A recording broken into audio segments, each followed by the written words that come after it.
Hi everyone, welcome back to our daily clues by Sam. It is Tuesday, June the 2nd, and we have a medium one today, so probably a quickie. If you're new here, I play this every day on the channel and you can play along with me because I will explain my logic as I go, so if you need any help with the mechanics, hopefully I can help you. The link is in the description, so let's start today's and see where it goes.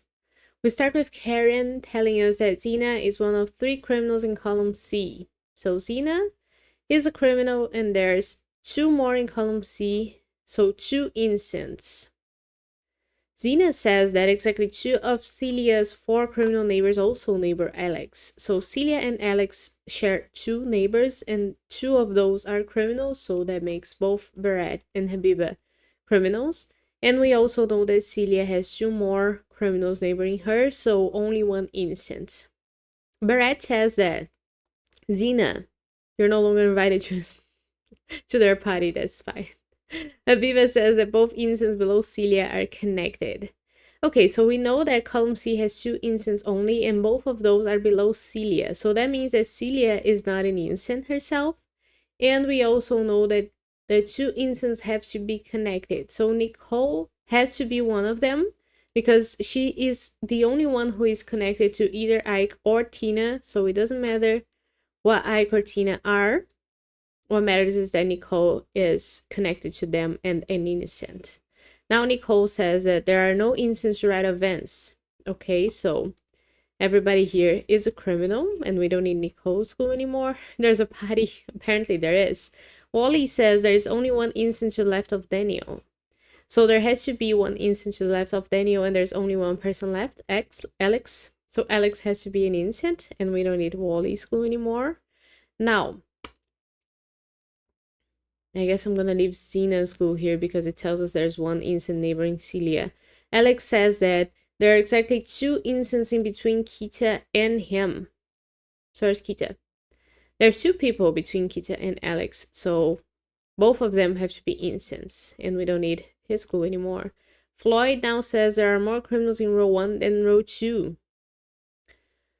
So far, there's 2 criminals in row 1 and 1 in row 2. But we gotta consider that everybody left in either of those rows neighbor Celia. And only one of those people is gonna be an innocent. If there were 1 innocent here in row 1 neighboring Celia, that would force everybody else in row 2 to be a criminal, and that would result in too many criminals in row 2, more than in row 1.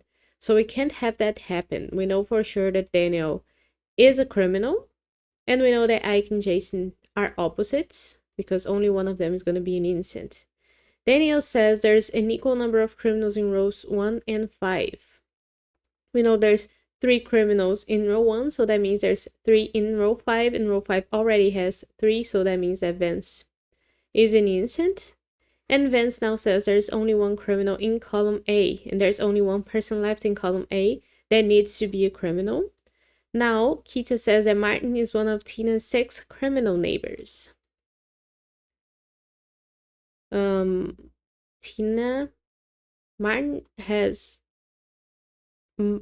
is a criminal neighboring Tina. Okay, I was switching them up. Sorry.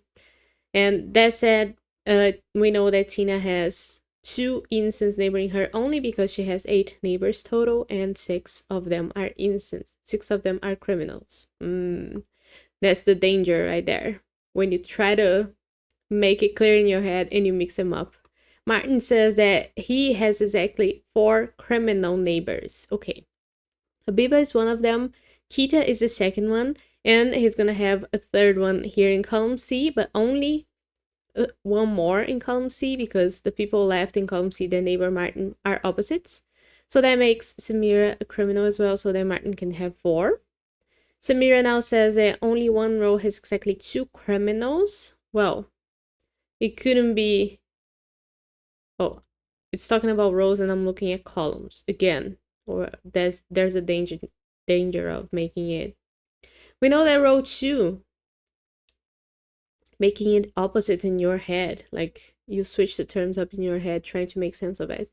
So we know that in row 2 there's 2 criminals because there's Habiba and there's gonna be one more here. And these people are opposites. So we know that no other row could have a second criminal unless it has a third too. But row 3 has only one more person, Oscar, and he couldn't be a criminal, otherwise row 3 would have 2 criminals as well. So Oscar is an innocent. Oscar now says, oh, and we know that Uma is a criminal because of Tina. Her 6 neighbors who are criminals have to have Uma among them. Now Oscar says there's an odd number of criminals neighboring him. So that makes it so, because Ike forces Jason and Tina to be his opposites, we know that if he were to be an innocent, it will make Jason and Tina both criminals, and now there's 3 criminals neighboring Oscar, which is an odd number. But if it were the opposite and Ike were a criminal, that will make Jason and Tina both innocents, and there will be 2 criminals neighboring Oscar, which is an even number. So Ike can't be a criminal, he's an innocent, which makes Jason a criminal and Tina a criminal, and we are done the puzzle. So that was really nice. Very good exercise of catching yourself not to mix things up in your head.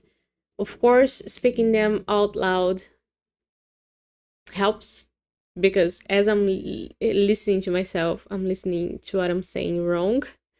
But it's totally possible to do that in your head, and also to do that with pen and paper if you need to.